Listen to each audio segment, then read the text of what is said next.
foreign language was like a secret code. So I wanted to go to Hebrew school. I was jealous. And I told my parents I wanted to go to Hebrew school. And my mother's attitude was, well, if that's what you want, I'll take you to talk to the rabbi, and maybe you can go to Hebrew school. And my father was, no, no, no, no. In fact, I once overheard my parents arguing about whether I should be allowed to go to Hebrew school. And my father said something which seems so inappropriate, but he was angry. And he said to my mother, I will not sell my son to the Jewish church. But my mother's answer to that was, let him go, let him find out what it's all about, and let him make up his own mind. And so my mother took me to see Rabbi Heller. Rabbi Heller asked me, why do you want to go to Hebrew school? With myself that at the age of, what was I, 10 and a half, 11 years old at the time, I said, these are my people. I want to learn more about them. And Rabbi Heller said to me, if that's what you want, I think we can help you. So I enrolled for Hebrew school. This was supposed to be preparation leading toward bar mitzvah.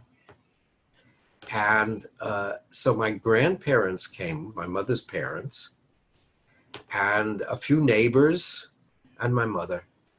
Daddy was not there. My father was boycotting my bar mitzvah. And that was kind of distressing for me.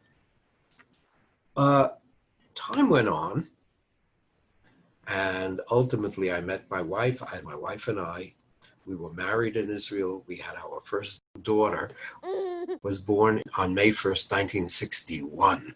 Some months after, it became clear that my father by this time was deathly ill. We learned from my parents that they were planning to visit us in November of 1961.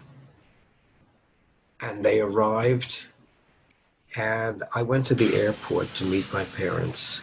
And I remember my father limping off the plane, being assisted by a flight attendant. And I was a little shocked to see how disabled my father was, how sickly he was. And I gave him a hug. And I said to him, Daddy, it's so wonderful that you've come. Now you'll get to see the baby, because the baby was his first grandchild. And he said to me, I didn't come to see the baby. I came to see you, Len. And we both burst into tears and hugged each other.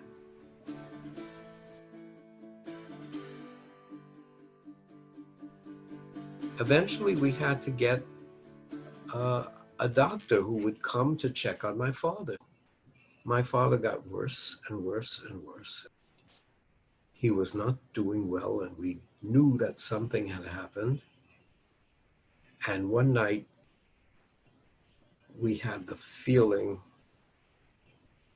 that he wasn't going to make it until the morning. And I sat with him that whole night. We pleaded with my mother to lie down and get some sleep. So my mother went in the adjacent room, and I sat by my father the whole night.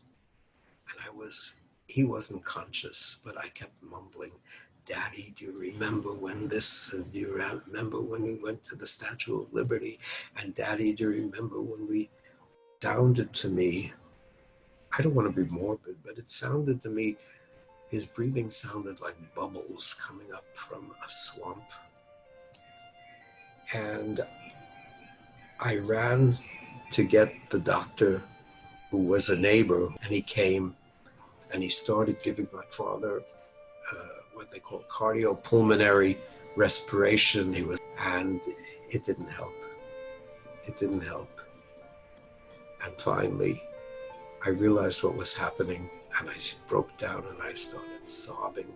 insanely, and the doctor sort of pushed me aside to keep me out of the way while he was still trying to revive my father, and it was clear that he was dead. And there was my father's body. It wasn't my father anymore, lying in the bed. And he said, well, we have to take the body and put it on the floor. This had been my father, and now it was a dead body. I had to accept that it wasn't my father anymore. And that's it.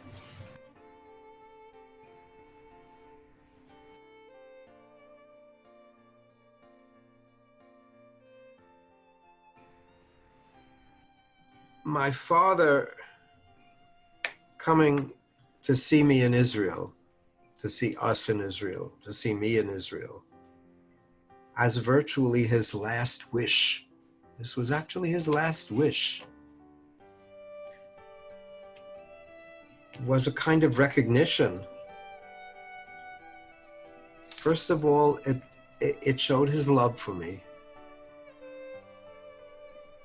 It was kind of going back, or apologizing, if you will, for his former rejection of me by refusing to come to my bar mitzvah. And secondly, that the path I had chosen wasn't a disaster. That after all, there was something positive about it. It was different from his life, but it was my path. And I hadn't done so badly in the end.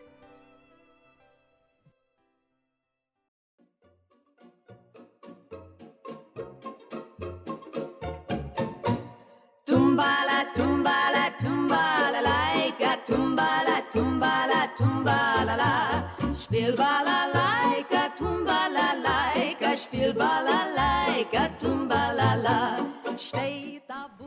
This podcast, featuring Aryeh Gold, was produced by Jonah Fraiman in conjunction with DOROT and Old School Films.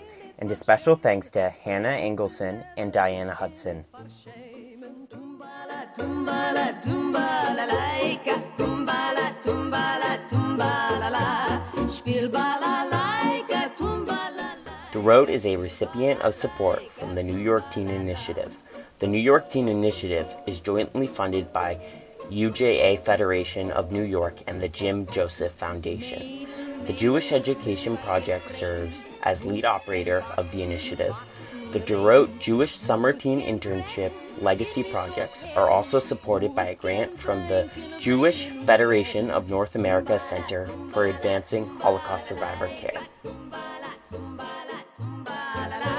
Spiel balalaika, tumbala, spiel balalaika, tumbala.